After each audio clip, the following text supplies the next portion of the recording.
Especializada en servicios fiscales, SCAT es una de las únicas 2 firmas mexicanas con presencia internacional. Actualmente contamos con oficinas en México, Uruguay, Estados Unidos y España. Con 12 socios y más de 90 profesionales, nuestro crecimiento se debe a que somos una firma sustentada en la calidad de nuestro equipo y en la ética profesional impecable que caracteriza a cada uno de los que lo formamos. El prestigio profesional que nos acompaña en Latinoamérica y otras partes del mundo es el resultado de una experiencia comprobada y de nuestra filosofía enfocada en el cliente que va más allá de la asesoría fiscal. A través de nuestra filosofía Beyond Tax Advisory, nuestro objetivo es potencializar la satisfacción del cliente y ofrecerle más valor del esperado, por medio de actualizaciones sistemáticas en impuestos y nuestra disposición de dar la milla extra en todas nuestras actividades. Trabajo creativo e intelectual de excelente calidad. Acompañar a nuestros clientes más allá de lo que la competencia acostumbra. Confianza total. Sabemos que los servicios fiscales tienen que ser cercanos y ágiles. Los especialistas deben responder con inteligencia y creatividad. En SCAT, actuamos en consecuencia dejando atrás las acostumbradas respuestas lentas y burocráticas de grandes compañías. SCAT cubre aspectos fiscales locales e internacionales con enfoque multidisciplinario de servicios que se encuentran disponibles para compañías que operan con inversiones nacionales, extranjeras o mixtas. Consultoría y planeación fiscal, outsourcing fiscal y cumplimiento, impuestos internacionales, litigio fiscal, precios de transferencia, comercio exterior y aduanas, fusiones y adquisiciones, expatriados. Pilares de la visión SCAT: ser honesto, ser transparente, ser sorprendente, honrar nuestra palabra, hacer todo con calidad, ser amable, humilde y natural. Nuestros clientes, autoridades fiscales e incluso nuestra competencia dan testimonio de respeto y reconocimiento a nuestros socios. LeadersLeague nos cataloga como una firma excelente de servicios fiscales. El International Tax Review nos ubica en la banda 2 al mismo nivel de 2 de las Big Four. Contamos con penetración en diversos sectores. Vale la pena resaltar los del sistema financiero como bancos extranjeros, fondos de inversión, el sector inmobiliario, farmacéutico, energético y automotriz. Asesoramos a entidades del gobierno como NAFINSA y el CENACE, Centro Nacional de Control de Energía. Síguenos y conoce la experiencia Beyond Tax Advisory. En SCAT, vamos más allá de tus necesidades.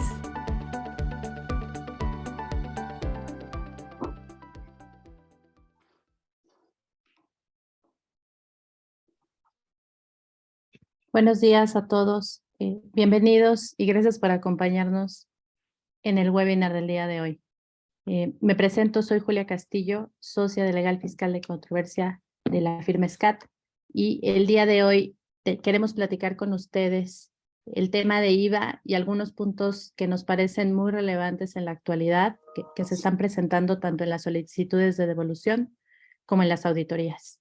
Primeramente me voy a permitir presentar a mis socios expositores y después voy a dar un contexto de por qué elegimos este tema y el enfoque que tiene, para después platicar cada uno de los puntos del índice que lo comprende. Entonces, quiero presentar primeramente a mis socios expositores. Nos acompaña Viviana Belauzarán, que es socia de consultoría y cumplimiento fiscal. De igual manera, nos acompaña mi socio Felipe Mendoza, socio de la práctica de consultoría y cumplimiento fiscal, al igual que mi socio Rodrigo García, socio de comercio exterior y aduanas. Entonces, ahora quisiera darles un contexto de por qué elegimos el tema de IVA y lo denominamos aspectos prácticos y relevantes en devoluciones y auditorías. Como ustedes saben, este año no hubo realmente una reforma fiscal sustancial o modificaciones relevantes como sí había sucedido en los años anteriores, pero además se ha anunciado por parte del gobierno federal la meta de incrementar la recaudación a partir de ciertas figuras y el impulso de determinados cumplimientos vinculados, por ejemplo, a temas de carta aportes, FDIs, subcontratación. Pero además lo cierto es que quienes somos especialistas en esta materia sabemos que el tema de las devoluciones de IVA es un punto adicional que ciertamente está jugando en el tema de la recaudación, porque hay un estricto cumplimiento a determinados requisitos y por qué no decirlo además, el endurecimiento de las revisiones y de la forma en la que se determina si se cumplen o no los requisitos para obtener una devolución. Eso sin duda ha generado retos importantes para los contribuyentes y entonces nos parece que además de los puntos que el gobierno federal ha anunciado como impulso a la recaudación, indiscutiblemente la autorización de las devoluciones juega como un elemento importante en esta discusión. Y por esa razón es que identificamos que sería importante para nuestros clientes y amigos repasar, conocer y ponerse al día de los temas que en el presente están teniendo un impacto muy fuerte para obtener una solicitud de devolución. Vamos a repasar además algunos temas que en el tiempo ya han venido, pero además algunos temas que en el presente son el día a día de una solicitud de devolución y dónde pueden estar los focos más importantes para que se niegue. Además, identificamos que hay igual temas relevantes vinculados con auditoría que nos parece igualmente especial poner atención y particularmente vinculados al tema de IVA, que es el que elegimos el día de hoy. Por esa razón verán ustedes en el índice de la exposición cada uno de los temas que pretendemos abordar. Lo que pensamos es que, como ustedes podrán observar, nuestra agenda de hoy abarca 11 puntos relevantes, todos girando alrededor del IVA, tanto en un enfoque de auditorías como en un enfoque de devoluciones. Y por esa razón decidimos, con la finalidad de hacerlo mucho más ágil, ir abordando cada uno de los temas y ahí mismo vamos a ir enfocando los puntos específicos que podrían aplicar en una devolución o en una auditoría. Entonces, pues sin más preámbulo, vamos a pasar a cada uno de estos temas y por lo mismo les diríamos que estos temas los vamos a abordar con los aspectos más relevantes a considerar. Algunos de ellos han sido materia de otros webinars y por eso en cada caso abordaremos cuando ha sido materia de profundidad algunos otros webinars, pero estos 11 puntos que comentamos, sin duda vamos a exponer lo más relevante que nos gustaría que ustedes se lleven para tener ese panorama completo e integral alrededor de una solicitud de devolución o de las auditorías. Entonces, voy a empezar yo con el tema de la jurisprudencia vinculada con el pago a través de la compensación, que como ustedes recordarán, en agosto de este año hubo una jurisprudencia que se publicó emitida en el estado de Guanajuato y que ha causado un gran revuelo y muchas preguntas alrededor respecto del IVA acreditable o el IVA que nos trasladan. ¿Qué sucede cuando se paga a través de la figura de la compensación para efectos de poder cumplir los requisitos para el acreditamiento de IVA?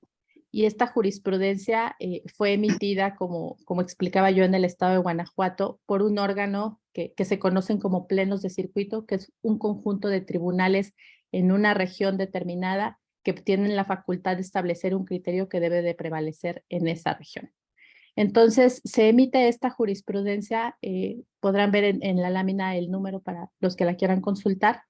Y yo lo que les diría es que la discusión que viene en ella, que lo ven en el tercer bullet, básicamente el criterio que gira o la discusión que está ahí es justamente determinar si para efectos de cumplir uno de los requisitos del acreditamiento de IVA consistente en que efectivamente esté pagado el impuesto, se debe o no considerar como efectivamente pagado cuando el IVA trasladado se paga mediante la figura de la compensación y no se paga, digamos, en efectivo o moneda de curso legal.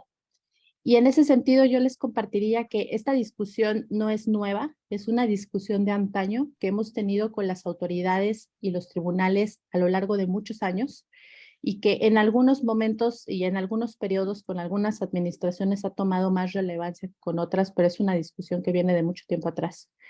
Y lo que diríamos también es que así como está este criterio que hoy puede jugar en contra de los contribuyentes porque lo que establece es que solamente se considera efectivamente pagado cuando se paga en efectivo o transferencias o cheques y no así con una compensación, ciertamente un criterio que puede jugar en contra. Lo cierto es también que en estos casos ha habido criterios exactamente en sentido opuesto, es decir, a favor de los contribuyentes, avalando y concluyendo que sí es una forma o que sí se debe considerar como efectivamente pagado aquel impuesto que se pague mediante la figura de la compensación.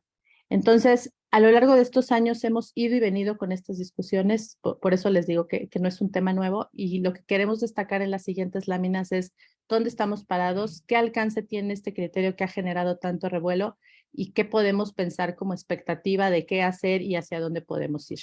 Yo les diría que, por poner un ejemplo de los últimos 8 años, ha habido resoluciones a favor y en contra en la Ciudad de México, más a favor que en contra en Guadalajara, y ahora en Guanajuato más en contra que a favor. Entonces, como ustedes verán, es una discusión que ha tenido distintos matices.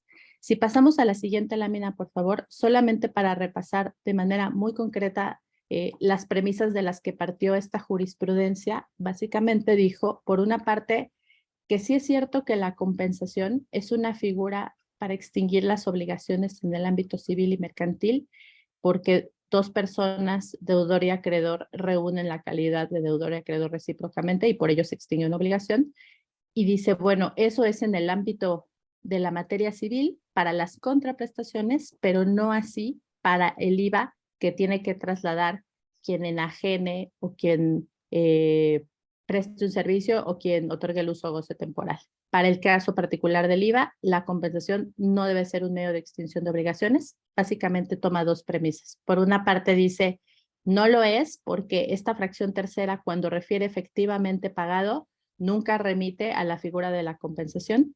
Y por otro lado, la discusión muy fuerte alrededor de esto es si puede o no aplicarse en una interpretación el artículo 1B de la ley del IVA, porque el artículo 1B sí establece lo que se entiende como efectivamente cobrado para efectos de la causación del IVA. Por eso ustedes verán en el inciso B de esta lámina que este tribunal o este pleno de circuito lo que dijo fue, bueno, sí efectivamente el tema de cuando la figura de la compensación es un elemento que se utiliza para determinar cuándo nace una obligación de pagar el impuesto al valor agregado, pero esa misma figura que se utiliza en el 1B para determinar cuándo efectivamente se cobró y por tanto se causó un impuesto, no puede ser aplicada para el IVA acreditable y que se entienda como efectivamente pagado porque la ley no lo puso así. Y con base en esa conclusión, llegan a este criterio adverso a los contribuyentes. Yo les diría de manera muy breve que me parece que el criterio que adopta este pleno de circuito por este conjunto de tribunales colegiados en Guanajuato deja de lado que se están confundiendo las figuras, porque para llegar a esta conclusión toma como base muy importante el hecho de que la compensación ya no es universal desde el 2019 por una reforma que hubo a la ley. Y ese elemento lo toma muy en consideración para decir que la intención del legislador y de la autoridad fiscal para impulsar esa limitación es para tener un mejor control, entre otros aspectos, en el IVA acreditable y las devoluciones. Aunque eso es así, una cosa es la compensación y otra cosa es el acreditamiento, porque la compensación es justamente ver de cara al fisco federal como acreedores y deudores recíprocos, mientras que el acreditamiento simplemente es el cargo que recibe un tercero del impuesto que causa alguien más. Entonces, realmente comparar la figura de la compensación universal, que porque ya no existe, ya hay un mayor control, se tiene que entonces limitar el IVA efectivamente pagado, me parece que no es un argumento suficiente. Si pasamos a la siguiente lámina, por favor. Un aspecto que ha generado también muchas dudas es el tema de la obligatoriedad. Esta jurisprudencia, en pocas palabras, ¿es o no obligatoria para todos los tribunales, para las autoridades, y entonces los contribuyentes ya no tienen de otra? La respuesta es no. Esta jurisprudencia solamente es obligatoria en el estado de Guanajuato, y la razón, aunque tiene todo un trasfondo jurídico de cómo funcionan las jurisprudencias y la ley de amparo, en palabras muy sencillas y muy breve, sería simplemente decir que la figura de los plenos de circuito, que es un conjunto de tribunales en una región determinada, solamente genera obligatoriedad en esa región o estado donde se conforma, que en este caso fue Guanajuato. Hay una reforma a la ley de amparo que en el tiempo va a generar que estos órganos regionales generen criterios obligatorios en todo el país. Eso va a suceder cuando entren en funcionamiento lo que se llaman plenos regionales, pero eso todavía no ha sucedido. Está muy cerca de suceder. Cuando eso suceda, entonces esos criterios sí van a ser obligatorios.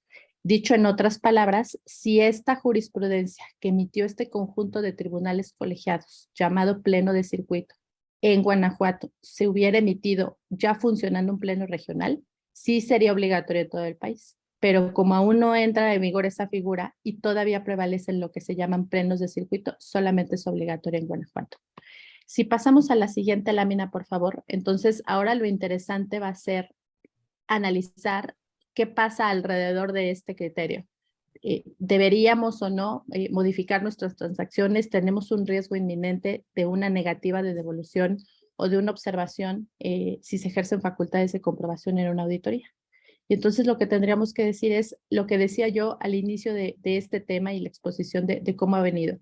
No perdamos de vista que esta discusión tiene varios años y que hay resoluciones a favor y en contra a lo largo del tiempo. Entonces, ciertamente es un revés para los contribuyentes que existe este criterio obligatorio en esa entidad federativa, pero no con eso termina la discusión, ni significa que todos los tribunales van a resolver igual. Si yo les quisiera hacer una analogía, piensen ustedes en el tema de subcontratación, que hace ya varios años, unos 8 años más o menos, generó una discusión muy semejante porque se había emitido un criterio que solamente era obligatorio en Jalisco y de pronto generó muchas dudas alrededor de si ese criterio iba a prevalecer. Entonces, este criterio ciertamente es relevante porque genera un criterio obligatorio como no había existido a ese nivel de órganos con antelación, pero la discusión sigue adelante como ha venido sucediendo, tribunales a favor y en contra. Ahora, ponemos entonces en la mesa algunas alternativas que podrían existir, como el decir, bueno, ¿qué hago entonces ahora? Todas las operaciones en las que yo tenga convenida la compensación de la contraprestación y por tanto, como consecuencia o accesorio del IVA igual, podría modificarlo y nos parece que podría haber ciertos elementos. Le quiero ceder la palabra a mi socio Felipe Mendoza, que al respecto va a comentar un punto. Gracias, Julia, y buenos días a todos. Sí, en este caso, ya hablando de esta recomendación que mencionas, Julia, de qué hacer entonces, sí, probablemente lo más recomendable y que podría ser lo más conservador es tratar de manejar ese tipo de pagos que se hacen entre grupos intercompañías, donde se hace a través de la figura de la compensación, y a lo mejor acotarlos, ¿no? Y solamente tratar de compensar la parte del principal y la parte del IVA fluirla con flujo, ¿verdad? Esto creo que nos puede dar más elementos para que si en un futuro todo esto de la jurisprudencia migre a que sea, digamos, de manera general su aplicación, pues entonces tengamos elementos para decir que pues aquí sí fueron efectivamente pagadas las contraprestaciones. Lo único que vemos que a lo mejor deberíamos por ahí de afinar es el tema de cómo reflejarlo en el CFDI, ¿verdad? Porque creo que por ahí hay algunas reglas que establecen dependiendo de si el pago es vía compensación y a lo mejor algún otro medio, pues la aplicación se hace en proporción, ¿no? Pero bueno, eso sería algo que se tendría que nada más detallar para que nos sintamos cómodos de que esta alternativa puede funcionar. Totalmente, Felipe. Como ustedes verán, puede ser una alternativa en un mundo donde la discusión sigue abierta y si queremos ser preventivos o inclusive extremadamente previsores, si tenemos esa posibilidad, ese puede ser una alternativa, no que tenga que cambiar toda mi transacción u operación, pero sí que el IVA sea el que se refleje ese flujo como un mecanismo para eliminar esa contingencia, porque toda la discusión gira alrededor exclusivamente del IVA trasladado que va a ser objeto de acreditamiento y no así de la contraprestación como tal. Desde luego, la implementación, como usualmente lo hacemos en nuestras recomendaciones, es fundamental, tanto en los respectivos documentos que estén plasmados, los acuerdos de voluntades, contratos, convenios u otros documentos adicionales que pueden existir, pero también cuidar los FDIs, particularmente el complemento de pago, porque en esos detalles es donde puede estar la diferencia de qué es lo que refleja esa prueba o cómo estamos verdaderamente transmitiendo que se está efectuando el pago de la contraprestación y del IVA. Pero además el otro punto relevante es qué va a pasar con los otros medios de extinción de obligaciones, porque esta jurisprudencia solamente se limitó a la figura de la compensación para decir no es procedente porque eso no es efectivamente pagado, pero entonces eso significaría que el resto de las figuras para extinción de obligaciones tendrían la misma suerte, como podría ser el caso de la figura de la confusión como medio de extinción, porque ambas calidades deudor y acreedor se reúnen en una sola persona y puede ser relevante en temas, por ejemplo, de fusión. Y finalmente ponerles en la mesa que no es materia de esta jurisprudencia, pero sí ha sido materia de discusión ante la autoridad y frente a los tribunales, que esta discusión que estamos platicando ahorita de la fracción tercera del artículo 5, que es que sea efectivamente pagado, tiene una segunda parte, porque es que sea efectivamente pagado en el mes de que se trate. Entonces, esa es la segunda parte de la discusión, no es materia de esta jurisprudencia, pero sí es materia de cuestionamientos. Entonces, tengamos mucho cuidado con poder demostrar no solamente que sea efectivamente pagado, sino además que corresponda al mes en el que se está tomando el acreditamiento. Finalmente, comentarles que es posible que este tema llegue el día de mañana a la Suprema Corte y si llegara a la Suprema Corte, entonces ahí sí se definiría un criterio único, unificado para todo el país, pero veamos más adelante qué sucede. Pasamos al siguiente tema y le cedo la palabra a mi socio Felipe Mendoza, quien nos va a platicar de ahora de un tema muy interesante, periodo cooperativo. Muchas gracias, Julia. En cuestiones de periodo cooperativo, aquí resulta importante cómo se recupera el saldo a favor que se va generando en este periodo. ¿Y por qué se va a generar un saldo a favor de IVA? Porque precisamente en periodo cooperativo pues no se realizan actividades grabadas para IVA, es decir, no se cobra un IVA porque todavía no se empiezan a enajenar bienes, prestar servicios o otorgar, ¿no?, el uso o goce temporal de bienes. Entonces, por eso se van a generar saldos a favor y para eso hay reglas muy particulares en la ley del IVA, en reglas misceláneas, para recuperar esos saldos a favor, ¿no? Pero antes de irnos a la mecánica, si les parece, vamos a platicar de lo que es una definición de periodo cooperativo. En este caso, la ley del IVA señala lo que debe considerarse como periodo cooperativo y establece que es la realización de gastos e inversiones que se realiza previo al inicio de las actividades de enajenación de bienes, prestación de servicios y del otorgamiento del uso goce temporal de bienes. En el caso de industrias extractivas, lo que se señala es que es el periodo en el que se hace la exploración para localizar y cuantificar nuevos yacimientos susceptibles de explotarse. En este caso también se señala una duración máxima del periodo cooperativo de 1 año, contado a partir de la presentación de la primera solicitud de devolución, ¿verdad? Salvo que el contribuyente pueda acreditar que el periodo cooperativo no es de 1 año, sino que es de un periodo mayor, y esto pues lo tendrá que soportar con el proyecto de inversión relativo, ¿no?, que corresponde al periodo cooperativo. Entonces, digamos, si bien con base en ley se establece que la duración del periodo cooperativo es máximo de 1 año, es posible que se pueda demostrar a la autoridad fiscal que no es así, que es un periodo mayor, pero sí se debe de demostrar con diversa documentación, con bastante, yo diría. Entonces, ya una vez definido lo que es el periodo cooperativo, la ley del IVA establece 2 opciones para poder recuperar lo que es el IVA de gastos e inversiones.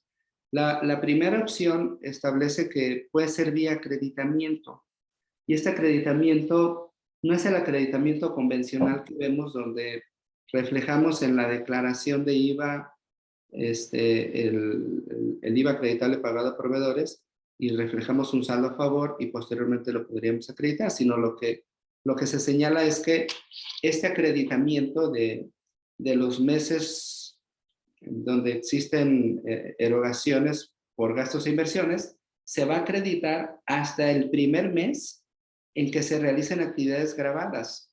Eso quiere decir que se va a acreditar una vez que haya concluido el periodo prooperativo. Y entonces, que se realicen actividades grabadas para IVA y será ahí donde es posible que se acredite, ¿no? Todos estos pagos de IVA a proveedores que se hicieron en los meses previos, ¿verdad? Se señala como posibilidad que estas cantidades se puedan actualizar por inflación desde que se erogaron hasta que se presente hasta el mes en que se presente la declaración, ¿verdad? Si nos pasamos a la lámina siguiente, por favor. La otra opción es solicitar la devolución de los saldos a favor. En este caso, sí implicaría que se manifiesten los saldos a favor de manera mensual de IVA y el plazo para solicitar la devolución será más tardar en el mes siguiente al de su realización, o sea, de la erogación de lo que es el IVA. Por ejemplo, si en el mes de febrero de 2022 es el mes donde se realizan esas erogaciones y por lo tanto hay un IVA acreditable, y por lo tanto eso se refleja en la declaración mensual de febrero que se presenta más tardar el 17 de febrero, el plazo para solicitar ese saldo a favor de febrero sería a más tardar el 31 de marzo de 2022, ¿verdad? Eso es el periodo o el plazo para solicitar la devolución que establece la ley. Sin embargo, hay una regla miscelánea que establece una opción y que señala que la primera solicitud se podrá presentar con posterioridad a ese mes siguiente, siempre que pues, evidentemente no se hayan realizado actividades grabadas para la ley del IVA y los periodos subsecuentes, o sea, los meses subsecuentes hasta que se presente esa solicitud de devolución, también se debe presentar la solicitud de devolución en ese mismo mes en que se presente la primera. Entonces, evidentemente aquí hay que estar muy atentos porque si ejercemos la opción de la regla miscelánea de presentarlos con posterioridad al mes siguiente al de su realización, entonces se nos van a acumular todos los periodos para solicitarlos en un solo mes, ¿no? Entonces ahí hay que tener cuidado. Ahora, otro aspecto muy importante es que sí se debe proporcionar bastante información en el trámite de solicitud de devolución. Por ejemplo, en el caso de lo que es la realización de gastos e inversiones, lo que se debe proporcionar es un papel de trabajo que te señale la estimación de todos este tipo de gastos que se van a realizar y la descripción de las actividades también, ¿no? A desarrollar. La verdad es que sí es importante que haya una preparación, en el caso de periodos cooperativos, para analizar cuál va a ser la mejor alternativa para recuperar los saldos a favor, ya que en el trámite de solicitud de devolución sí se requiere una lista, la verdad es que bastante extensa, de información. Por ejemplo, se solicita la acta de asamblea protocolizada donde se aprueba la realización de todos los gastos e inversiones del proyecto, ¿no? Entonces, si eso no se tiene, el trámite de devolución no se podría presentar, ¿no? Otro ejemplo es que te solicitan los planos del proyecto de inversión y una proyección fotográfica de lo que se pretende realizar y de cómo se piensa que va a quedar el proyecto de inversión, ¿no? También se solicita un papel de trabajo donde se calcule la proporción de las actividades grabadas respecto del total de actividades. También lo que se solicita es cuáles van a ser los mecanismos de financiamiento para poder realizar esas inversiones y esos gastos, ¿no? Y además, pues la fecha estimada para realizar las actividades objeto de la ley, ¿no? En caso de que el periodo prooperativo, de que el periodo prooperativo, digamos, inicie con posterioridad al plazo que se le ha señalado a la autoridad fiscal, lo que se señala es que el contribuyente debe regresar el monto de las devoluciones que hubiera recibido hasta ese momento con actualización y recargos, ¿no? Por lo mismo, la recomendación en este punto es prepararse, digamos, de manera adecuada, con anticipación, respecto a qué opción se va a elegir para solicitar o para recuperar los saldos a favor de IVA, toda vez que pues, existen diversas implicaciones de tiempo, documentación, efectos, etcétera. Inclusive, quisiera solicitar la intervención de Viviana y de Julia para que nos den un comentario donde observaremos que pues, sí hay efectos, ¿no? Si no tomamos de manera precautoria bien el plan, ¿no? Entonces, si nos apoyas, Viviana o Sí, Julia, gracias. por favor. Gracias, Felipe. Buenos días a todos. Sí, en la práctica lo que hemos visto y como ya claramente comentó Felipe, ¿no? Que cuando estamos en el periodo preoperativo y queremos solicitar las devoluciones de IVA, la legislación nos establece una ventana de tiempo muy acotada, ¿no? Ya sea mes a mes, como ya indicó Felipe, por términos de ley, o hacerla en una sola vez, ¿no? Acorde a las reglas de carácter general, ¿no? Entonces, hemos tenido los casos donde los contribuyentes, cuando eligen esta opción de miscelánea, ¿no? Ya una vez que se prepararon con toda esta información robusta que solicita el SAT, presentan esta información, esta solicitud, y claramente las disposiciones establecen que se tiene que hacer antes de que tú realices actividades. Nos ha sucedido que presentamos las solicitudes de devolución en tiempo y forma. Sin embargo, cuando está el proceso corriendo con la autoridad fiscal, la empresa inicia operaciones, ¿no? Inicia operaciones para efectos de IVA y posteriormente puede suceder que nos dé la autoridad el desistimiento de este trámite. Entonces es como empezar de cero nuevamente, sin embargo la empresa ya inició operaciones, ¿no?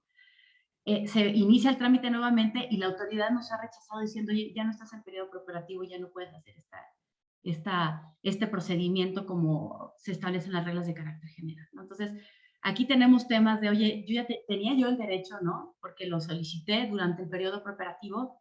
Y segundo, si no sucede esto, tendría que irme también al otro procedimiento de irme al acreditamiento y tratar de buscar generar un saldo a favor nuevamente dentro del periodo donde yo ya inicio actividades y buscar la solicitud en ese momento, ¿no? Eso es lo que hemos visto, Felipe. No sé, Julia, si quieres comentar algo al respecto aquí. Sí, muchas gracias, Viviana. Si podemos pasar a la siguiente lámina, por favor. Como ustedes verán, en este tema de periodo preoperativo tenemos una gran discusión con la autoridad y es uno de los temas que hoy en día son puntos frecuentes para el rechazo de una devolución.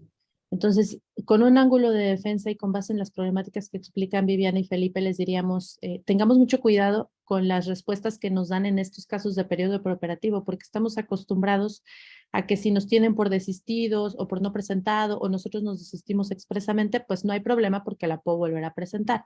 Pero en este caso tomo una salvedad porque puede llegar a pasar lo que dice Viviana. Me tienen por desistido o por no presentado, siento que puedo volver a presentarlo, pero el día de mañana me puede cerrar la ventana porque si inicio actividades, entonces ya no habría la ventana de volverlo a presentar durante el periodo porque de acuerdo con lo que hemos venido platicando, pues las opciones son solicitarlo antes de que inicien las actividades grabadas. Entonces, tengamos mucho cuidado con esas respuestas que nos tienen por desistidos, que sentimos que no hay problema. En ese caso sí tendríamos que ir a juicio porque sí no estamos pidiendo esa ventana de oportunidad. Segundo, ¿qué pasaría, como dice Viviana, si no pedimos la devolución dentro de ese espacio del periodo preoperativo y ya iniciamos las actividades grabadas y entonces ejercemos el acreditamiento con las opciones que marca la ley? En ese caso, la pregunta sería, ¿qué pasa con ese saldo a favor que surgiera a partir de ese acreditamiento? Ese saldo a favor sería un nuevo saldo a favor que sigue la regla general de poderlo pedir en devolución, o diríamos, bueno, no, porque viene del origen del periodo preoperativo. Es una discusión que también actualmente existe con la autoridad. De ese punto en específico nos parece que hay argumentos a favor del contribuyente, sin embargo es un tema de interpretación. Por último, quisiéramos ponerles en la mesa esta tesis, entre otras que puede haber, pero esta es una de las más relevantes para no extendernos. Tengamos mucho cuidado en qué momento termina el periodo preoperativo, porque podríamos tener tres temas alrededor de los cuales puede haber discusión. Termina cuando inicio mis actividades grabadas, o cuando emito el primer CFDI, o cuando me pagan la contraprestación de la actividad grabada. Como ustedes verán en esta tesis concreta, lo liga a que el periodo finaliza cuando el contribuyente inicia sus actividades grabadas con independencia de cuándo se pague la contraprestación. Pero este tema es una tesis aislada y alrededor sigue habiendo una gran discusión. Finalmente, en el último bullet podrán ver la exposición de motivos, porque lo que destaca es lo que ven ustedes en naranja, que el objetivo es poder corroborar que las inversiones dieron lugar a la realización de los actos grabados. Entonces, es un tema en el que también tenemos que tener la evidencia documental muy vinculado a temas de materialidad que vamos a ver más adelante. Seguimos entonces avanzando con los temas y les cedo ahora la palabra a Viviana, que nos va a platicar temas muy relevantes alrededor de subcontratación. Gracias, Julia. Como todos sabemos, el tema de subcontratación laboral, ¿no?, sufrió reformas el año pasado y prácticamente a partir de septiembre del año pasado tenemos que cumplir con ciertos requisitos, ciertos lineamientos para poder deducir, ¿no?, si yo contrato servicios especializados o tenemos en empresas de grupo que tenemos servicios compartidos, ¿no?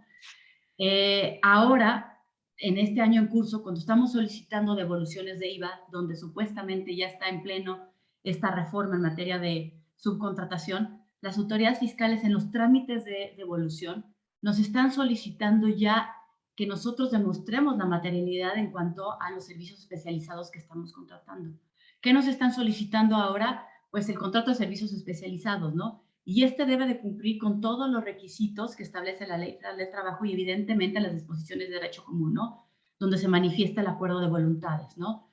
Aquí el punto importante es que hemos observado que hay empresas que ya tenían servicios contratados con terceros y a lo mejor no hicieron esta actualización de sus contratos, incluyendo los elementos esenciales que te establece la Ley Federal del Trabajo, donde debemos incluir el registro, ¿no?, el registro de prestadores de servicios especializados, el registro REPSE, como lo conocemos, y también debemos incluir el número de trabajadores que van a estar a disposición al amparo de estos contratos de servicios especializados, ¿no? Entonces, este ha sido un tema. También en ciertos sectores hemos detectado que por el volumen de operaciones no realizan contratos por cada servicio que van a recibir, sino lo que hacen es, oye, pues yo todo me rijo con órdenes de compra, ¿no?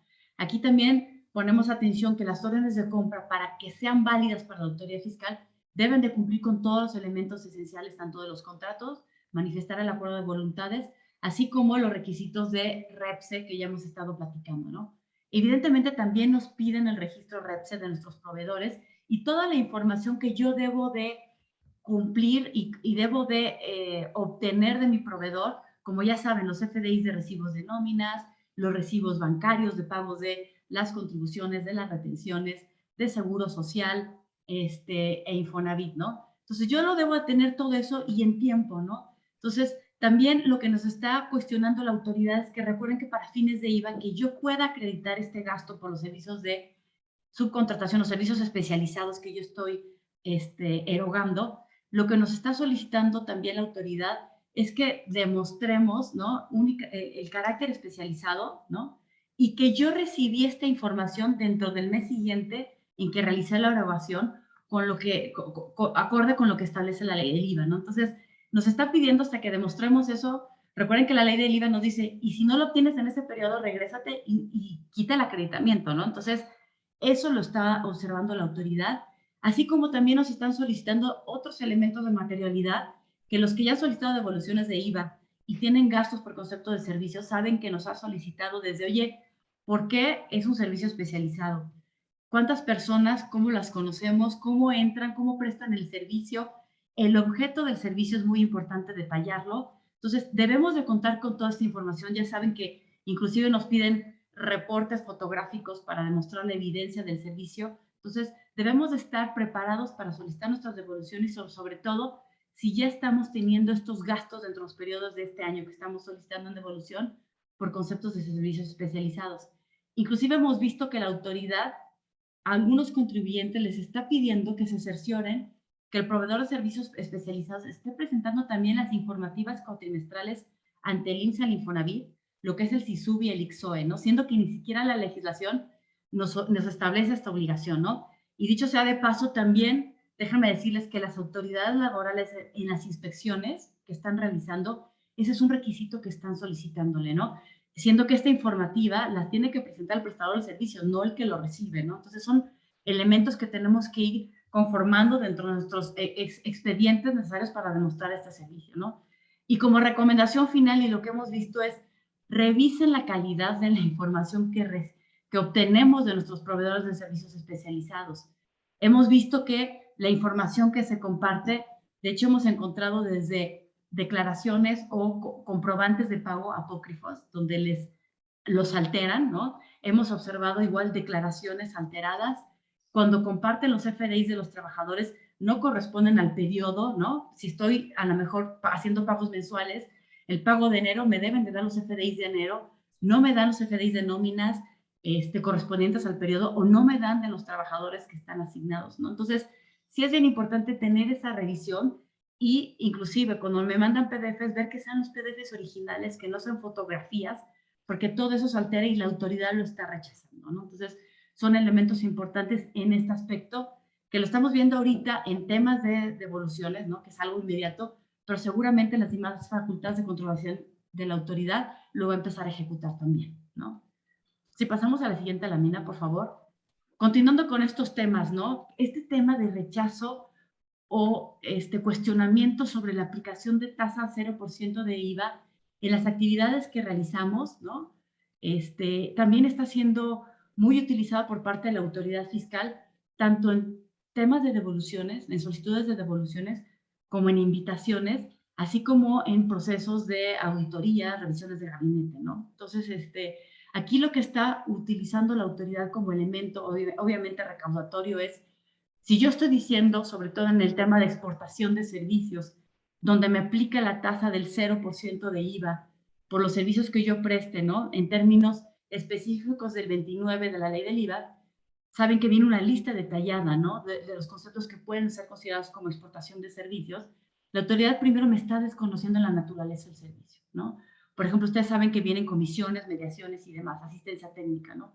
La autoridad nos está diciendo, oye, para mí no es un servicio de este tipo para sacarme de esta posibilidad de tener el 0%. Otro aspecto al que está acudiendo también la autoridad es indicar que el aprovechamiento del servicio prestado no se está dando en el extranjero, que como saben es una condicionante para poder aplicar este 0%, ¿no? Saben que existe el artículo 58 del reglamento que de forma muy limitada, ¿no? De la ley del IVA, indica que se demuestra que el aprovechamiento es en el extranjero si el pago, ¿no? Proviene del extranjero, si está contratado de un extranjero, si viene de una transferencia de un banco extranjero, ya está, ¿no? Sin embargo, han habido diversos criterios, ¿no? Tesis, la autoridad, incluso la propia Prodecon, ¿no? Emitió también un criterio en el 2015 donde dice, oye, no solo basta esto, si hay que demostrar que el aprovechamiento se está dando al extranjero. De ahí la autoridad está tomando también herramientas y le estamos dando dientes, ¿no? Para que por ahí esté rechazando este tema, ¿no? Igual el tema de servicios personales independientes. Se está desconociendo la naturaleza de este servicio que, como saben, son aquellos servicios que no tienen la característica de ser una actividad empresarial, ¿no? Entonces, aquí también la autoridad empieza a desvirtuar y a desconocer, oye, realmente tú no estás prestando servicio independiente si no es algo mercantil, estás dando una asistencia técnica, estás dando otro tipo de conceptos que no encuadran bajo este concepto, ¿no? Entonces, aquí también son temas para que la autoridad nos empiece a rechazar las devoluciones, porque si yo estoy declarando que tengo un 100% y los gastos asociados traen IVA, pues me genera un saldo a favor. En el momento en que la autoridad me lo desconoce, pues me va a gravar esa actividad y desaparecen los saldos a favor, ¿no? Entonces, obviamente tenemos que demostrar también que el aprovechamiento es al extranjero, tenemos que contar con todos estos elementos para poder demostrar esta situación. Y otro elemento que también para autoridades es importante es, nos está pidiendo no nuestro estado de cuenta bancario donde se ve que viene el extranjero, sino la transferencia bancaria, el documento que es ahora sí que de la persona que paga el servicio del extranjero. Muchas veces no se cuenta con ello y eso es algo indispensable que solicitan en las devoluciones, ¿no? Y evidentemente otro tema que hemos visto es cuando yo vendo servicios, o presto servicios o vendo bienes que no tiene que ver con exportaciones, sino que al amparo del artículo 2A de la ley del IVA están en la tasa del 0%, por ejemplo, en el caso de alimentos, en el caso de medicinas, también la autoridad está empezando a desconocer esto. Por ejemplo, tenemos casos donde estamos vendiendo medicamentos y la autoridad dice, no, para mí no es un medicamento, para mí es a lo mejor un suplemento alimenticio y lo tienes que grabar al 16, ¿no? No sé, Rodrigo, si nos quieres también comentar al respecto todo esto, que las repercusiones que estamos teniendo en materia de comercio exterior, ¿no? Sí, claro. Buenos días a todos. el tema de comercio exterior relacionado con el rechazo de la tasa del 0%, desde el año pasado la autoridad ha iniciado un programa muy intenso sobre la correcta clasificación arancelaria, ¿no? Ha identificado diversas situaciones donde de manera sistemática se ha venido cometiendo una inconsistencia en la aplicación incorrecta del anexo 27, ¿no? Como referencia, el anexo 27 de comercio exterior, de las reglas generales de comercio exterior, indican que un listado de mercancías que son susceptibles de la aplicación de la tasa del 0% del IVA, ¿no? Entonces, en la parte operativa nos hemos dado cuenta que muchas empresas han caído en la inconsistencia de simplemente por clasificar las mercancías arancelariamente en una fracción y que esa fracción se identifica nombrada en el anexo, en automático le aplican y declaran que es un producto que está sujeto a la tasa del 0%. Sin embargo, esa forma de identificar esto es incorrecto. Necesitamos sí o sí que los productos que son clasificados y que vayan en este anexo se identifiquen conforme, por ejemplo, para el caso de alimentos y medicinas de patente, se identifiquen y que caigan en las características que el 2A de la ley del IVA nos especifica y que efectivamente sea así. Creo que ese ha sido el principal error, que clasificamos los productos, se mencionan ahí, pero no necesariamente son de las características que la ley del IVA ha contemplado para esta tasa del 0%.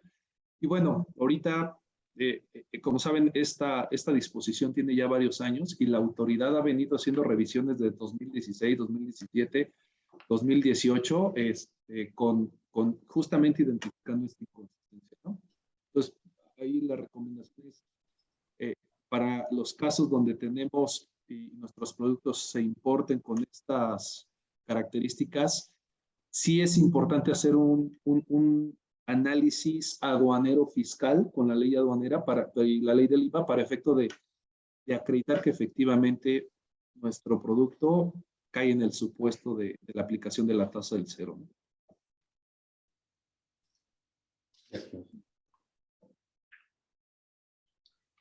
Gracias, Rodrigo. Y la siguiente lámina, por favor. Felipe, ¿nos ayudas?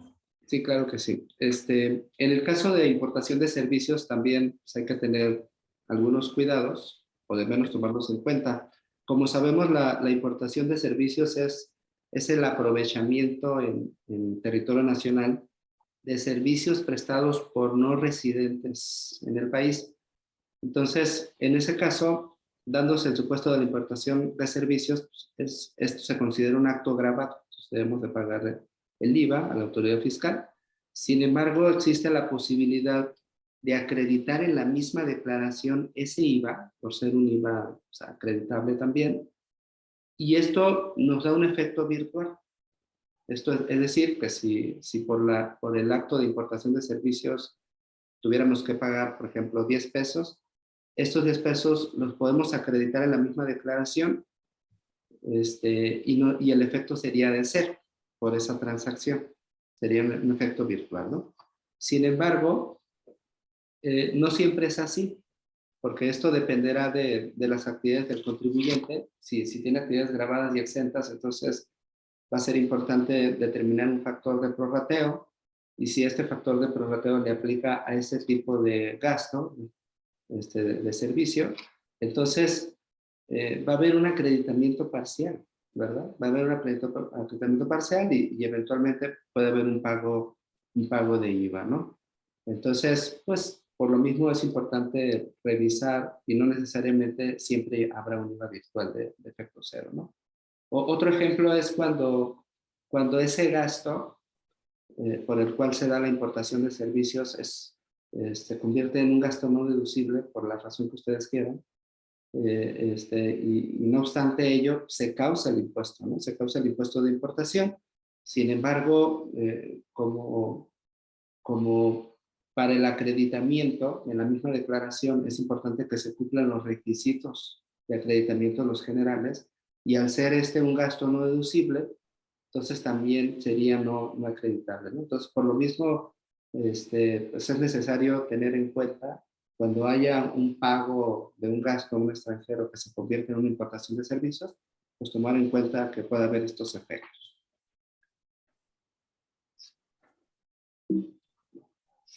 Gracias. Le cedo la palabra a Viviana, ¿verdad?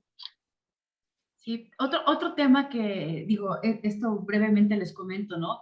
Yo creo que todos los que hemos estado trabajando en temas de impuestos, pues hemos recibido todas las empresas invitaciones del SAT, ¿no? Ahorita estamos recibiéndolas a diestra y siniestra.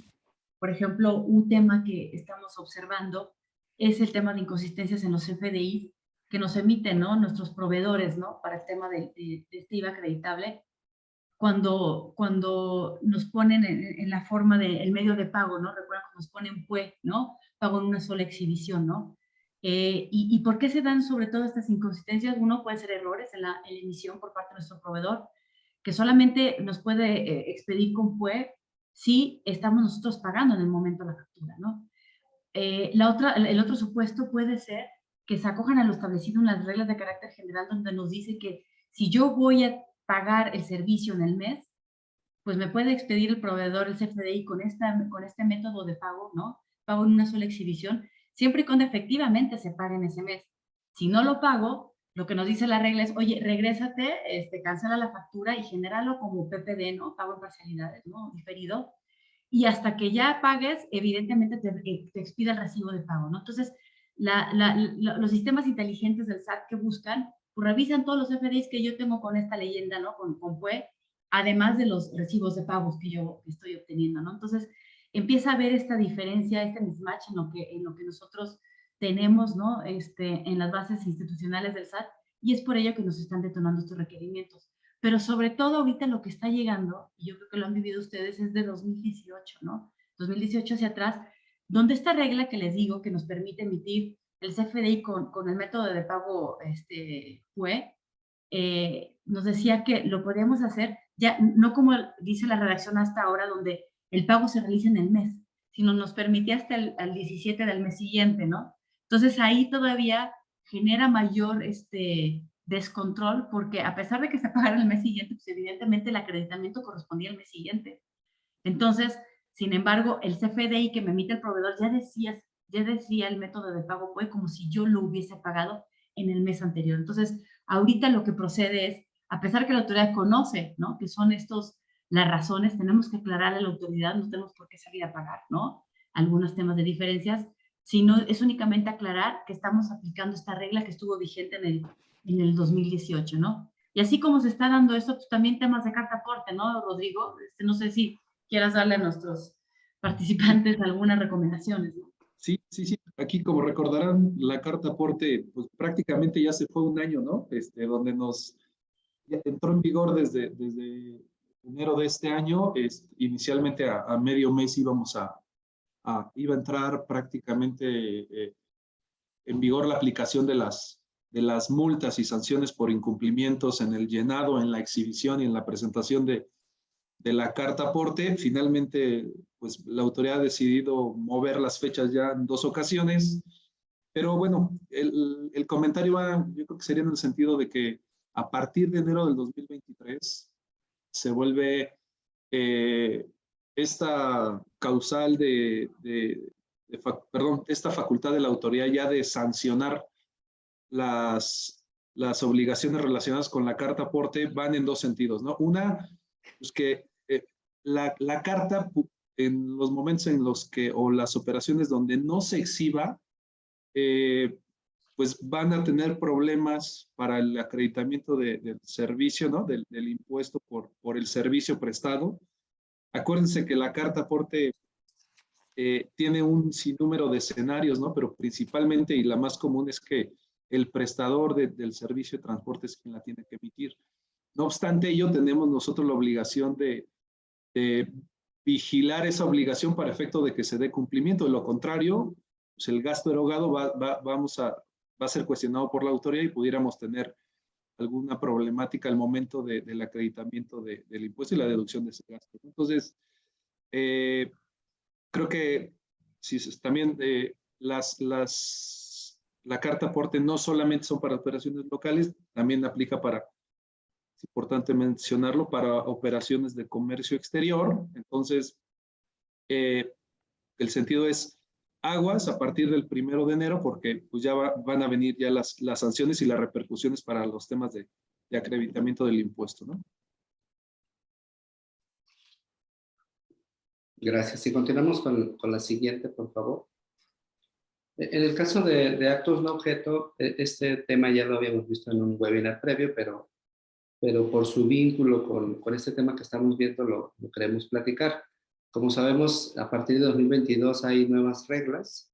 Se adiciona el artículo 4A de la ley del IVA y ahí se adiciona una definición de actos no objeto.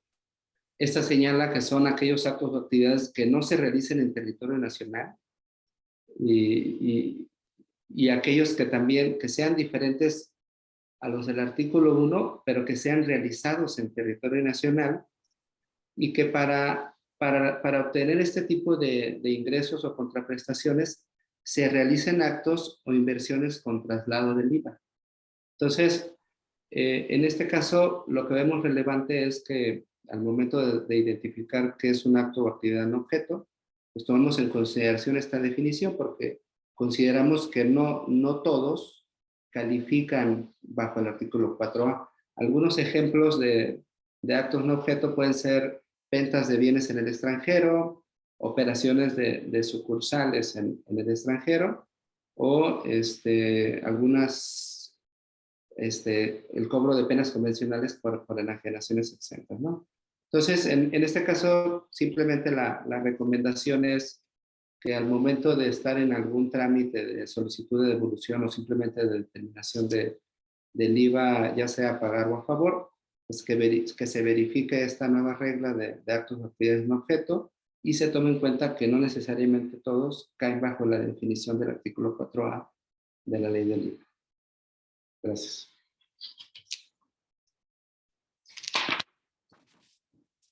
Pasamos a la siguiente. Le cedo la palabra a Rodrigo García. Sí, muchas gracias, Felipe. Pues aquí comentarles algunas partes interesantes de lo que hemos visto en materia de comercio exterior. Como ustedes han visto recientemente, se publicó un cambio importante, ¿no? La secretaria la jefa del SAT, se movió, se fue a Secretaría de Economía y también recientemente pues, se tuvo la renuncia en la Agencia de Aduanas de México. ¿Por qué es importante mencionar esto? Porque si bien ya veníamos con una dinámica de parte de la autoridad muy enfocada en operaciones de comercio exterior, tiene una razón de ser. Y hoy en día pues son los principales monitores que están revisando las operaciones de comercio exterior, ¿no? Por un lado la aduana y por el otro lado el SAT. Vale la pena mencionar que desde hace 2 semanas la Agencia Nacional de Aduanas no ha tenido sustituto. Entonces, ellos venían elaborando y teniendo actividades muy dirigidas hacia la fiscalización y en específico al tema del IVA, ¿no? ¿Por qué? Aquí les traemos unos datos duros que quisiera comentar con ustedes para que podamos dimensionar un poco cuál es el escenario y el porqué de las cosas y cómo está dirigiendo sus balas la autoridad respecto de la actividad de comercio exterior, ¿no? Para empezar, entre el 2021 se identificaron 79,300 empresas que realizaron operaciones de comercio exterior en el país. Es un número importantísimo, 79,000. Sin embargo, solamente 7,000, el 10% aproximadamente, realizan o integran el 96% de la actividad de importaciones en México. Sin embargo, de ese 10%, el 80% se acumula solamente en 1,279 empresas. ¿Qué quiere decir esto? Que prácticamente solamente 1,279 empresas, en su mayoría, son las que tienen una actividad importante de comercio exterior, ¿no? El IVA pagado por estas empresas en aduanas es la mayoría de los ingresos que recibe el SAT respecto de esta actividad. Entonces, ¿dónde ha estado focalizando aduanas sus esfuerzos? Principalmente en el monitoreo de estas empresas, ¿no? Ahora, en temas del IVA se ha vuelto sumamente especializada y me parece que ha sido una actividad importante para ya no solamente revisar las cuestiones de cumplimientos aduaneros, ¿no? Lo que es regulaciones, restricciones, clasificación arancelaria, sino que ha ido más allá y hoy, desde hace un tiempo para acá, la autoridad ha tomado una estrategia recaudatoria que le ha funcionado muy bien.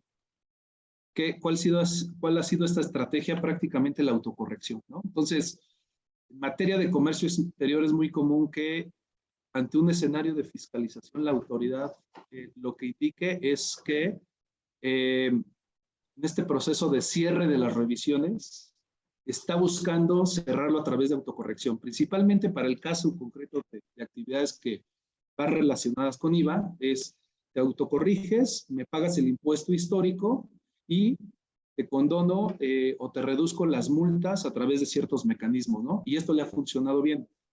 En la mayoría de los casos, hablando de desviaciones o inconsistencias donde se implica el pago de contribuciones, siempre va a tener algún tema de IVA que tengamos que erogar y ahí en específico tendremos que tener un tratamiento especial para esto, ¿no? Y por el otro lado, y finalmente es, ¿qué está haciendo la autoridad? Está haciendo un perfil muy específico en su análisis de riesgo de cada una de las empresas, ¿no? Hoy en día ya saben el perfil exacto de cada una de estas empresas importadoras, quiénes son grandes importadores, quiénes pagan IVA, quiénes pagan IEPS, quiénes no pagan impuesto, quiénes son mayormente importadores de mercancías susceptibles de verificarse, por lo que el punto y el escenario de esto es que está siendo sumamente estratégico la autoridad y eso implica para nosotros como importadores que tengamos un proceso de verificación muy cuidadoso cuando sabemos que somos importadores, que pagamos IVA principalmente, que pagamos IEPS, porque ahí está hoy en día la autoridad enfocándose, ¿no? La siguiente, por favor. Ahora, ¿qué es lo que sucede? El SAT hoy en día está viendo al comercio exterior y a las operaciones de comercio exterior como la puerta para la entrada de fiscalización de otras actividades, ¿no? O de otros impuestos. Principalmente lo hemos identificado, por ejemplo, con cuestiones de IMEX, ¿no?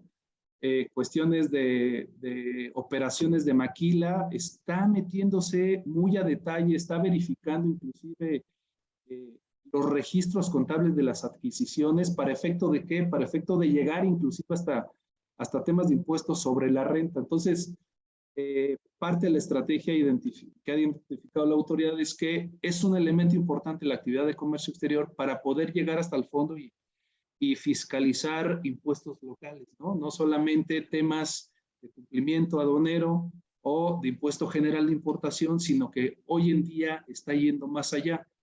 Final del día esto implica que en un esquema de verificación y sigamos una línea de tiempo, es importante que desde el inicio y operación y planeación de nuestra operación tengamos y vayamos dando cumplimiento ya no solamente a las cuestiones aduaneras, sino también a las cuestiones fiscales. Recientemente, y si algunos de ustedes ya han tenido oportunidad, se han visto que la autoridad, por ejemplo, en revisiones de comercio exterior sobre incrementables, sobre la adquisición de ciertos productos, se mete hasta la contabilidad, pide los estados de cuenta de la contabilidad de cómo se hizo el pago al extranjero, demostrar cómo se pagaron los servicios, quién pagó los servicios, y todo eso en años anteriores no sucedía, ¿no? Entonces, Por supuesto, la autoridad ya tiene una línea muy integral y una visibilidad muy integral de todo lo que implica una operación de comercio exterior, ¿no? La siguiente, por favor. Entonces, de manera muy concreta es, hoy en día, ¿qué les recomendamos que cuiden y dónde se ha identificado que la autoridad está focalizando sus actividades, ¿no? Primero, son estas revisiones orientadas a valoración aduanera, en específico a temas de incrementables, ¿no? En materia de comercio exterior, los incrementables son todos los conceptos adicionales a la adquisición de las mercancías que son fletes, seguros y otros incrementables, ¿no? Ahí en la parte del IVA es importante porque al final del día, si traemos una inconsistencia por el uso de un Incoterm mal declarado, mal usado, o bien con omisión de conceptos declarados que nos modifiquen nuestra base gravable, en automático el resultado va a ser un impuesto a pagar, ¿no?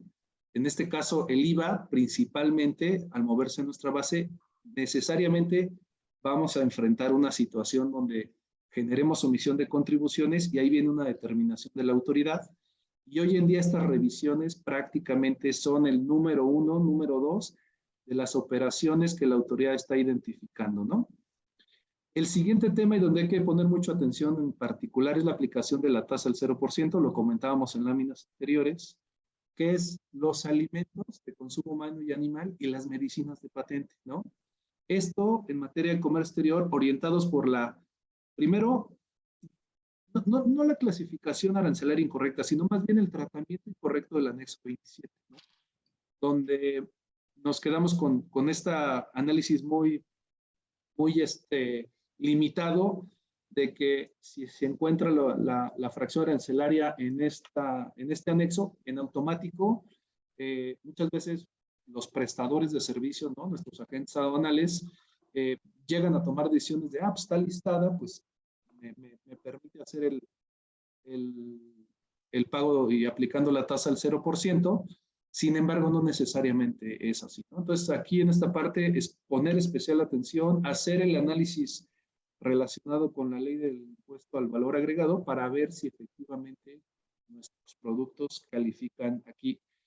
Y un punto importante aquí en este tema también es que la autoridad hoy en día tiene ya un equipo de especialistas, químicos, ingenieros, farmacéuticos, donde los productos son analizados y pueden llegar a identificar si efectivamente ese producto califica en alguno de estos dos conceptos, ¿no? Entonces, tengamos especial cuidado en esta parte. 2, las ventas de mercancía en depósito fiscal.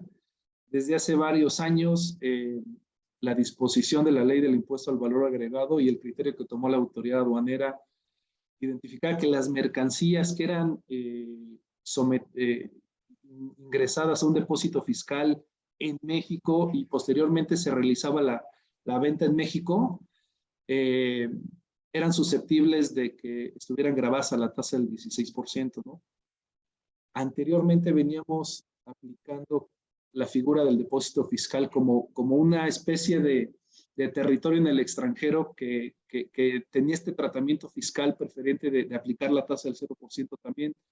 Sin embargo, esto cambió desde hace muchos años y hasta el día de hoy todavía nos encontramos que algunas empresas vienen aplicando este criterio de enajenar bien ese depósito fiscal, no aplicar la tasa del 16%, y bueno, la autoridad ha venido haciendo revisiones de este punto y sí se ha identificado muchos casos, inconsistencias donde se sigue aplicando esta tasa y también hay ese punto de cuidado que les recomendamos revisar. Y bueno, pues yo le diría aquí la gallina de los huevos de oro prácticamente es todo lo relacionado con las operaciones IMEX y la certificación en materia de IVA y EPS, ¿no? Si se dan cuenta, IMEX y la certificación literalmente son temas de fiscalización específicos de IVA, ¿no? Es cómo la autoridad nos dice que sí debemos pagar, y nosotros es cómo acreditar que efectivamente cumplimos con todos los lineamientos, porque el único beneficio hoy en día, ¿no? Es el tema del acreditamiento del IVA. Entonces, ¿qué es lo que sucede? Y como actividades recurrentes que la autoridad ha identificado con inconsistencias. Primero es la retención del IVA, ¿no? Esto se da mucho en la parte de la maquila pura, donde los bienes no son de la empresa residente en México y se venden aquí en México. Entonces, ahí tengamos cuidado, aplica la retención, la autoridad está revisando cómo se hizo esos cambios de régimen muchas veces o esas transferencias y está identificando cuestiones de incumplimiento en el tema de la aplicación de la retención. El segundo tema son las operaciones virtuales. Se puede invalidar una transferencia por dos razones. Uno, primero porque no se haya realizado en tiempo y porque esta no se ejecutó en el momento en que se hizo la transferencia, o bien si los comprobantes fiscales que amparan la transacción tuvieran inconsistencias, ¿no? Acuérdense que estos requisitos tienen un cumplimiento muy específico. Hay lineamientos desde hace mucho tiempo que implica qué documentos y qué información debe de venir amparada en las operaciones de transacción. Entonces, incumplimientos relacionados con estas inconsistencias puede generar que al final del camino, para temas de IVA, la autoridad nos pueda negar la aplicación de la operación y con ello queremos aplicar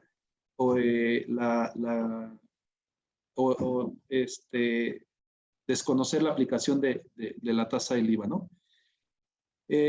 Por último, de este punto es el anexo 30, ¿no? Los descargos y el anexo 30 van de la mano, entonces como saben, ahí es donde se lleva el balance de saldo y el uso del crédito fiscal como lo vayamos utilizando al momento de las operaciones de comercio exterior. ¿Cuáles son los temas graves? Es cualquier incumplimiento hoy en día, si se dan cuenta, en materia fiscal, laboral, de comercio exterior, nos puede generar enfrentar un escenario de causalidad de cancelación de la certificación, ¿no?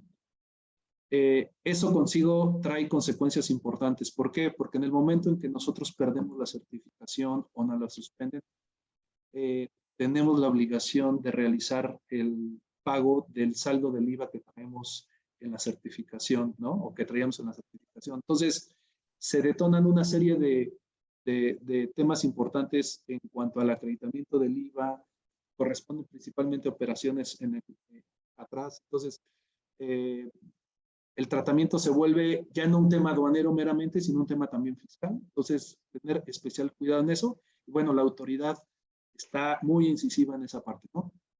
Y al final, para concluir, esta parte de comercio exterior es los procesos de fiscalización. Como les comentaba, hoy en día los procesos de autocorrección es la principal figura que la autoridad está recurriendo para poder cerrar rápido sus procesos de fiscalización, ¿no? ¿Qué es lo que está haciendo hoy en día? Es que para el tema del cierre y las autocorrecciones, principalmente te genera una línea de captura. Muchas veces dentro de esa línea de captura viene el monto global y viene prácticamente los pagos de IVA, los pagos de IEPS. Es importante que se analice cómo se emite la resolución, cómo se emite esta línea de captura, cómo se integra, porque pudiéramos tener inconsistencias al momento del acreditamiento de ese IVA, ¿no? ¿Por qué? Principalmente porque de entrada y conforme hoy en día la ley aduanera especifica los procesos de acreditamiento, la autoridad pudiera estar en elementos donde no se cumple, simplemente por hacer el pago del IVA a través de la línea de captura. Entonces, hay varios elementos que debemos de cuidar cuando enfrentamos situaciones así, que recomendamos vigilar y con mucho gusto podemos platicar sobre estos temas para explicarles ya con lujo de detalle cuáles son los aspectos que debemos de cuidar para este cumplimiento, ¿no? Hasta aquí mi presentación. Gracias. Muchas gracias, Rodrigo. Si pasamos a la siguiente lámina, por favor. Antes de abordar el siguiente tema, yo les diría que, como ustedes podrán observar, tenemos una gran cantidad de puntos que quisimos tocar y de aspectos que se deben de tomar en consideración alrededor de una solicitud de devolución o de una auditoría para tratar de disminuir las posibilidades de que la nieguen o en su caso de las observaciones que se puedan tener. Y algunos temas que hemos abordado están relacionados con webinars que hemos dado incluso en años previos. Platicaba concretamente Felipe el de actos no objeto, que apenas en agosto de este año profundizamos ampliamente, pusimos unos ejemplos muy detallados, que es un tema que daba para eso específicamente. Y en el siguiente tema, que es materialidad, vamos a platicar incluso de webinars anteriores para que ustedes lo tengan como referencia. Entonces, como ustedes verán, estos son los aspectos que en este momento están, digamos, teniendo un gran impacto tanto en las auditorías como en las solicitudes de devolución. Nos quedan solamente 3 temas y aproximadamente 15 minutos para el cierre de este webinar. Entonces, estos últimos 3 temas seremos muy breves para pasar a la sección de preguntas y respuestas. Quiero decir además que vi la mano levantada de algunos de nuestros participantes. Nos encantaría a lo largo de los webinars poder tener esa interacción de las personas que levantan la mano, es algo que verdaderamente quisiéramos, pero lamentablemente siempre estamos frente al reto del tiempo y por esa razón la sección de preguntas y respuestas la tomamos al final del webinar. Con la finalidad de poder aprovechar y exponer los diversos temas que tenemos presentados. Entonces, terminamos estos 3 temas y con mucho gusto pasamos a la sección de preguntas y respuestas. En el tema de origen y procedencia de saldos a favor, solamente les diría que es un tema que tiene mucho más impacto en el presente en las auditorías que propiamente en las devoluciones, aunque sigue generando ese impacto. Recuerden ustedes que desde hace algunos años, más o menos unos 8 o 9 años, se introdujo a la ley expresamente la posibilidad de que con motivo de la revisión de un ejercicio en específico se pueda solicitar que se acredite el origen y procedencia de los saldos a favor que provengan de ejercicios previos. Y entonces ahí ya se abre una discusión muy importante. Mucho se ha discutido si el origen y procedencia de un saldo a favor se acredita con la declaración o con el dictamen, que son los documentos por excelencia, y en la autoridad la posición que tiene es que no. La autoridad lo que quiere ver es tal cual la documentación comprobatoria de los ejercicios en los que se declaró que existía un saldo a favor y esa evidencia o documentación soporte que acredita los actos que dieron lugar a ese saldo a favor. Entonces, debemos de tener esa precaución para recordar que ahora, pues dentro del cúmulo de información que debemos de conservar, cuidar y poner especial atención en las auditorías, es este tema de toda la documentación porque nos piden una integración al 100%. Si pasamos por favor a la siguiente lámina, ahora el siguiente tema que quisiéramos abordar con ustedes es materialidad. Es un tema que da para muchísimo y lo hemos abordado en otros webinars, pero solamente, al igual que el de actos no objeto, lo ponemos en la mesa como un recordatorio de que es uno de los temas muy relevantes en las devoluciones y en las auditorías. Entonces, solamente repasar como los aspectos más relevantes o los highlights en esta lámina de manera muy breve como recordatorio. ¿Qué es? Es demostrar la efectiva prestación de los servicios o en general de los actos grabados, sea una enajenación, sea una prestación de un servicio, sea el otorgamiento del uso goce temporal, etc. ¿Cómo se prueba? Mucho se ha discutido alrededor. No es una lista de requisitos, es un conjunto de documentos que puedan llevar a la convicción de un resultado. Entonces, hay una gran confusión de pronto porque muchos se confunden con los entregables, pero la materialidad no son los entregables son solo uno de los muchos elementos. Entonces, no olviden que la mejor manera de probar esta materialidad o la efectiva prestación de los servicios es tratar de ir documentando los distintos pasos que van sucediendo para el resultado del acto jurídico que se quiere probar. Recordemos que el documento fecha cierta, que es prácticamente llevar los contratos ante notario o fedatario, es una amplia discusión, es solo uno de los elementos. No se confunda, por favor, que porque ya tengo el contrato ante notario y ya la hice, ya acredité materialidad, no. Y tampoco al revés, no porque no tenga el contrato notarizado no significa que ya no puedo demostrarla nada, tampoco es así. Y en el tema de materialidad, como ustedes saben, en el presente la autoridad aplica cuestionarios muy detallados que se están aplicando no solo en las auditorías, sino en las solicitudes de devolución. Y en las solicitudes de devolución también es muy importante que se tome el tiempo, el espacio y el esfuerzo de hacer, digamos, esa compilación y esa organización de la documentación que acredita la materialidad, porque en solicitudes de devolución también se están negando por estos temas de materialidad, porque la información no es consistente, no es clara, no es completa, entonces seamos cuidadosos en ello. Muy vinculado con el tema de la materialidad es la razón de negocios, que como ustedes saben, a partir de la reforma 2020 se incorporó como un elemento que se tiene que probar y la razón de negocios para acreditarles igual la materialidad. No profundizamos más, basta con decir que pueden acudir a nuestro webinar de abril del año pasado, donde detallamos ampliamente qué es materialidad en actos de fiscalización, e inclusive pueden consultar nuestro webinar de 2020, donde hablamos, digamos, de cómo ha evolucionado las solicitudes de devolución y la fiscalización, entre otros temas, en temas muy documentales y materialidad. Esos temas ya no profundizamos porque son puntos que han venido a lo largo de ya algunos años, pero con mucho gusto a través de nuestras redes y la página pueden consultar todo ese detalle de la documentación y que conforma la materialidad. Entonces, le cedo la palabra a Felipe para el siguiente tema y la siguiente lámina. Muchas gracias. Gracias, Julia.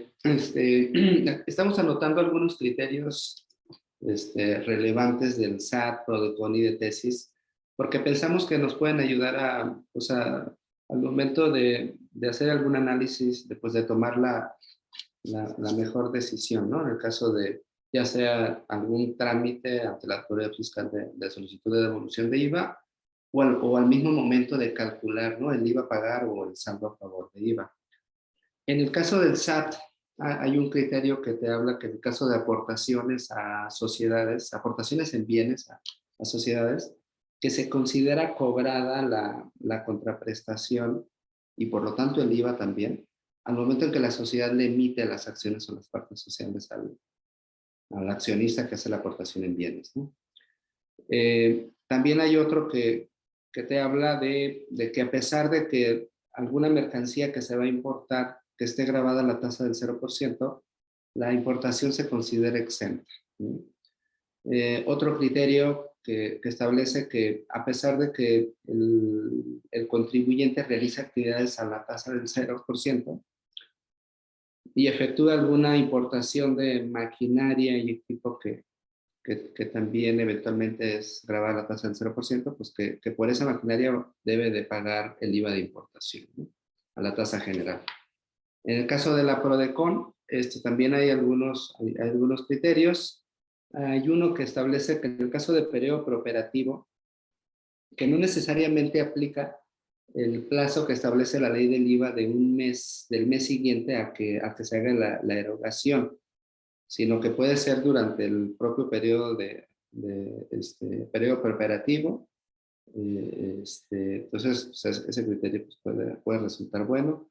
En el caso de compensación, lo que señalaba Julia al principio, también la PRODECON tiene el criterio de que la compensación debe considerarse como un medio de pago y de que el IVA debe considerarse como efectivamente pagado. Otro criterio que establece que en el caso de que la autoridad fiscal no debería desistir un trámite solo porque el contribuyente no obtuvo ingresos en el periodo por el cual está solicitando la devolución. Si nos pasamos al siguiente, por favor.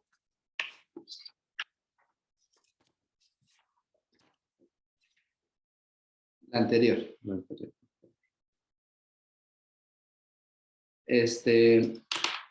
También hay dos jurisprudencias que las quisimos por aquí anotar porque son relevantes y aparte son recientes, ¿no? Hay una de mayo de 2022 que te habla, que establece que en el caso de solicitudes de devolución que se quieran tramitar por segunda ocasión cuando en la primera se rechazó por alguna cuestión, eso debe considerarse válido, ¿verdad? Esto lo señalan así porque lo que establecen es que la única limitante para poder solicitar un saldo a favor es que sea al momento de prescribir. Y por lo tanto, no obstante que haya sido negada, pues la autoridad fiscal tiene la obligación de analizarla nuevamente. Lo que sí se señala es que ese segundo trámite debería ser por derivado de alguna declaración complementaria, porque pues realmente hubo algún cambio, ¿no?, ya sea en el IVA trasladado o en el IVA acreditable. Y hay otra jurisprudencia del año pasado, donde señala que la autoridad fiscal no debería rechazar solamente con el primer requerimiento, sino que si hay alguna duda de la información del primer requerimiento, debería ser un segundo requerimiento para analizar si procede o no la información que se le proporciona, ¿no? Bueno, hasta aquí creo que ya terminamos con el contenido de los temas que queríamos ver con ustedes. No sé, Julia, si veremos algo de preguntas y respuestas. Sí, de acuerdo, Felipe. Pues si les parece bien, pasamos a la sección de preguntas y respuestas. Tenemos algunas preguntas que ya nos han compartido y si les parece bien, pues vamos en función de lo que cada quien fue exponiendo y un comentario adicional que cada quien quiera compartir, por supuesto, bienvenido. Nos preguntan, por ejemplo, respecto del periodo preoperativo, si el periodo preoperativo es el inicio de las actividades de la compañía o cuando inicia el uso del bien. Y ponen un ejemplo en el caso de un hotel que construye un inmueble nuevo en una sociedad que viene operando. Felipe, ¿qué quisieras compartirnos al respecto? Claro, gracias, Julia. Yo pensaría aquí que técnicamente sí debería de ser por proyecto, ¿no? De acuerdo a lo establecido por la ley del IVA. Sin embargo, creo que se va a complicar al momento de que ya en la práctica nos empieza a cuestionar la autoridad fiscal de cuál es el tipo de, digamos, de erogaciones que corresponden al periodo preoperativo y cuáles son las que corresponden a la actividad recurrente, ¿no? De los otros negocios que tenga el contribuyente. Entonces, creo que ahí es donde se va a complicar y sobre todo, porque, como lo decíamos al principio, sí, digamos, es importante el primer mes, por ejemplo, de cuando se realicen actividades, porque eso delimita o no ese periodo preoperativo, tanto para acreditamiento como para la solicitud de la devolución. De acuerdo, Felipe. Viviana, nos preguntan cómo determinaría la autoridad los servicios especializados de los que van a solicitar información de REPSE en un requerimiento de devolución de IVA. Sí, lo que hace la autoridad es, cuando yo presento mi trámite, ¿no? de solicitud de devolución, pues evidentemente tienen los RFCs o la información de todos nuestros proveedores, ¿no? Y ustedes saben que cualquiera puede incluso, ¿no? Ver ante el portal de la Secretaría del Trabajo el nombre, con el solo nombre o denominación del proveedor, ya sabemos si tiene registro RFC, ¿no? Entonces, lo que hace la autoridad es que en un primer requerimiento, cuando yo presento la información, de hecho, hasta nos enlistan muchas veces los proveedores que al conocimiento de la autoridad tienen registro REPSE, pero puede ser que el proveedor ni siquiera me haya prestado un servicio especializado. A lo mejor por la gama de servicios que presta, tiene ese registro, ¿no? Tiene cada una de las actividades que presta el proveedor y por ello, ¿no? Entonces, me ha tocado en la experiencia que por esta razón, o bien la autoridad al detectar y hacerte en un primer requerimiento, como bien saben, donde nos cuestiona sobre todos los servicios que recibo, en un segundo requerimiento me dice, oye, pues yo de la explicación que me diste, ¿no? De la materialidad, del servicio que recibiste, tal y tal y tal proveedor prestado de servicios especializados, dame en adición todo este soporte, ¿no? Entonces, esos son los elementos con los que se basa la autoridad para poder detectar cuando estamos ante un proveedor de servicios especializados. Y si estás de acuerdo, Viviana, como apuntabas, todo parte del requerimiento inicial, ¿no? Lo que el contribuyente diga, porque te va a preguntar, dime tus servicios especializados y tus REPSes, y de ahí va a partir, ¿no? Bueno, tú mismo dijiste que era, más el cruce con la información de mis sistemas institucionales, entonces sin duda habrá que tener cuidado en esos desahogos, como bien apuntas. Nos preguntan además, ¿cuál sería la diferencia entre la compensación civil o mercantil y la compensación fiscal? O sea, diríamos, desde el punto de vista jurídico son exactamente lo mismo en sustancia, deudor y acreedor, reuniendo la calidad recíproca entre ellos. La diferencia sería que en el caso de la legislación fiscal, la compensación está sujeta a los requerimientos que marca la disposición fiscal aplicable, un aviso de compensación que reúna ciertos requisitos y dentro del plazo de prescripción que se establece por regla general en el ámbito fiscal. Ahora, toda esta controversia surge porque como la legislación civil dice que la compensación no procede entre deudas fiscales, de ese elemento se agarra la autoridad para decir, bueno, pues entonces no procede la compensación cuando se trata del IVA acreditable. Pero ciertamente, como platicábamos al inicio, es una discusión que no se mezcla, ¿no? Una cosa es el ser deudor directamente del fisco, que es quien causa el IVA, que es quien enajena, presta el servicio o otorga el uso goce, y otra cosa es a quien recibe el cargo, cobro o el traslado del impuesto. Él no es el deudor con respecto del fisco y por eso no se aplica realmente directamente la figura de compensación.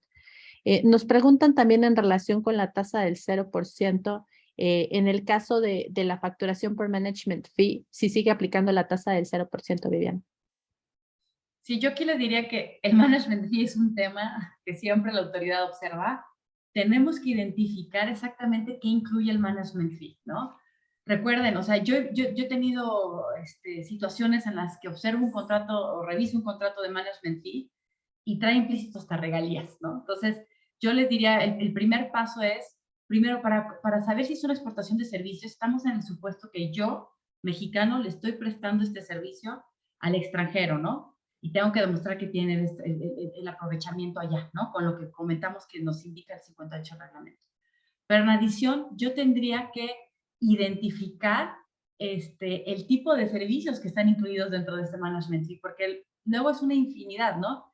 Tenemos que revisar, oye, hay veces que yo he visto que incluye comisiones, que incluye asesoría financiera, fiscal, ¿no? Entonces, si yo de la información que voy viendo y desmenuzo la contraprestación, que es efectivamente yo lo que le estoy cobrando al extranjero, podría en algunos casos sí estar en los supuestos que aplica el 0%, pero como les digo, demostrando que el beneficio lo tiene el extranjero, yo tengo ante una revisión por parte de la autoridad que soportar y tener la evidencia suficiente para demostrar que el extranjero sí se está beneficiando de ello, ¿no?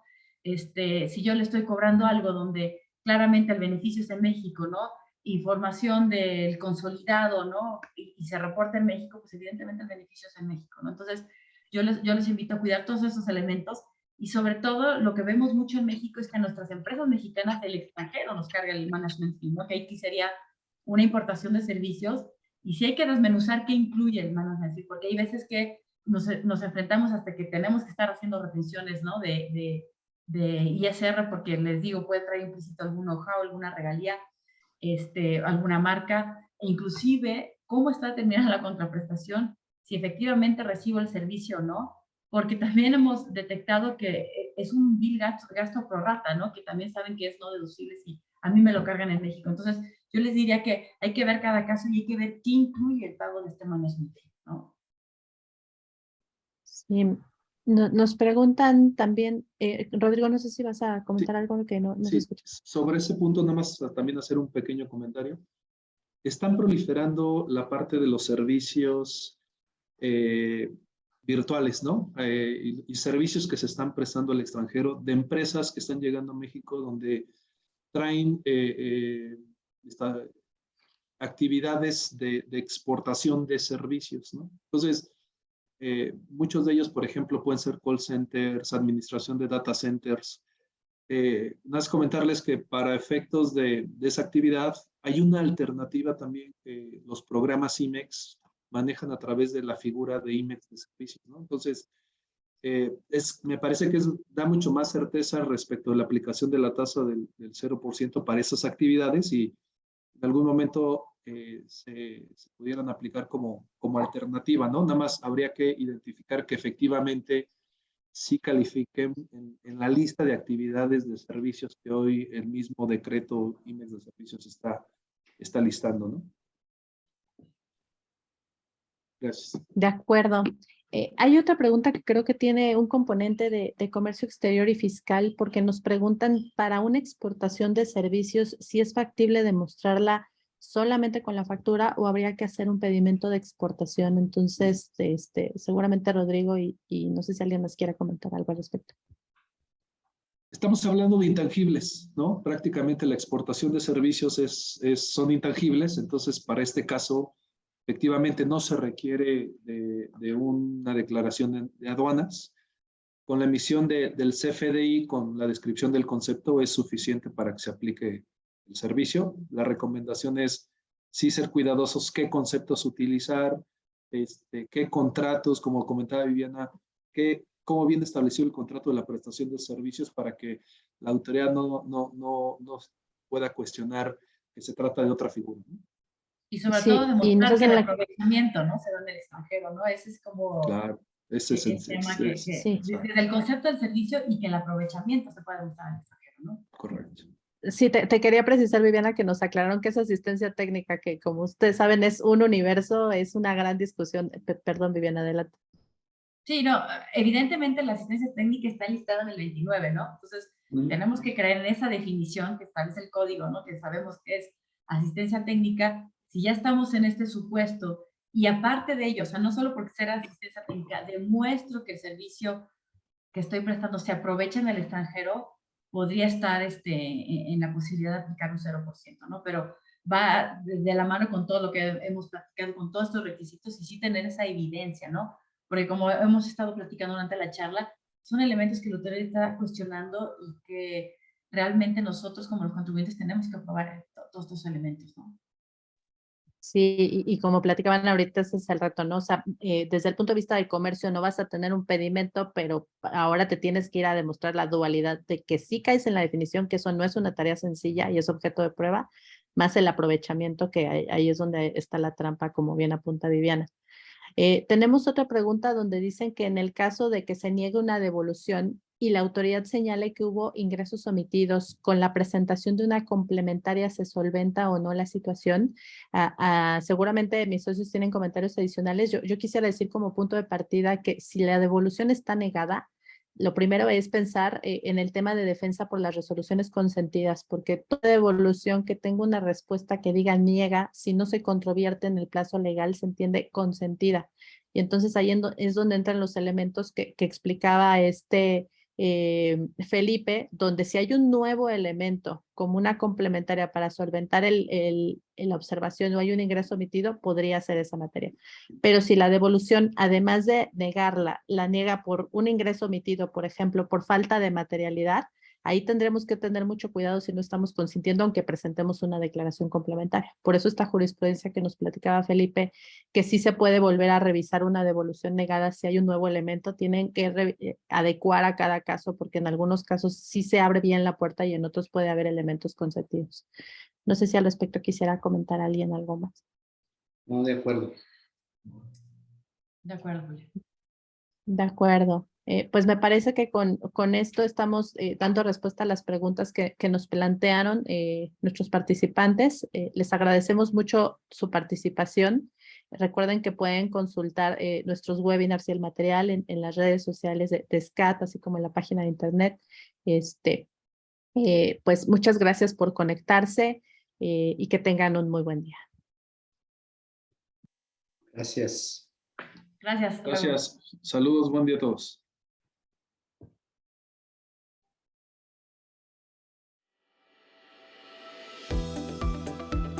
Especializada en servicios fiscales, SCAT es una de las únicas 2 firmas mexicanas con presencia internacional. Actualmente contamos con oficinas en México, Uruguay, Estados Unidos y España. Con 12 socios y más de 90 profesionales, nuestro crecimiento se debe a que somos una firma sustentada en la calidad de nuestro equipo y en la ética profesional impecable que caracteriza a cada uno de los que lo formamos. El prestigio profesional que nos acompaña en Latinoamérica y otras partes del mundo es el resultado de una experiencia comprobada y de nuestra filosofía enfocada en el cliente que va más allá de la asesoría fiscal. A través de nuestra filosofía Beyond Tax Advisory, nuestro objetivo es potencializar la satisfacción del cliente y ofrecerle más valor del esperado por medio de actualizaciones sistemáticas en impuestos y nuestra disposición de dar la milla extra en todas nuestras actividades. Trabajo creativo e intelectual de excelente calidad. Acompañar a nuestros clientes más allá de lo que la competencia acostumbra. Confianza total. Sabemos que los servicios fiscales tienen que ser cercanos y ágiles.